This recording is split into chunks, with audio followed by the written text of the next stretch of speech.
The future of U.S.-China trade talks. Treasury Secretary Scott Bessent, who Trump tapped to lead the talks and run point on the bilateral relationship, has highlighted the importance of the process the Geneva talks put into place for negotiations to take place in the months ahead. But he has stressed the value of the mechanism established between the U.S. and Chinese sides to prevent future escalations that would derail future talks or any eventual outcome.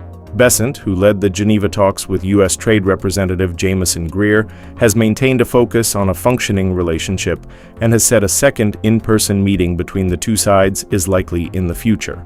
But Bessent has also calibrated his public comments to make clear the U.S. has no plans to slow or stop a strategic effort to decouple from China on supply chains deemed critical to U.S. national security. I would say that they are a bit stalled, Bessent said of the China talks Thursday on Fox News. I believe that we will be having more talks with them in the next few weeks, and I believe we may, at some point, have a call between the president and party chair Xi Jinping. I think that given the magnitude of the talks, given the complexity, that this is going to require both leaders to weigh in with each other, Bessent said. Growing concern within the administration in the lead-up to the talks over China's moves to cut off access to rare earth minerals sparked a wide-ranging effort behind the scenes to find potential workarounds, officials said. That effort, which included officials from several agencies and the West Wing, wasn't halted after the trade talks and remains a focus.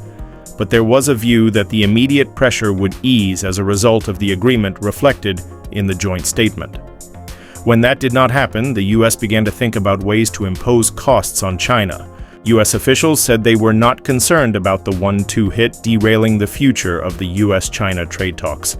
Instead, officials are looking to make clear that not effectively engaging in the ongoing trade talks comes with consequences for the country. It is clearly an escalation. But if you look at what Trump does when he thinks he is getting close to securing a deal, and it's not there yet, he tries to elevate the rhetoric. They think that elevated rhetoric and action will move a deal faster, said one person close to the White House. There were signs that Beijing was initially caught off guard by the visa announcement.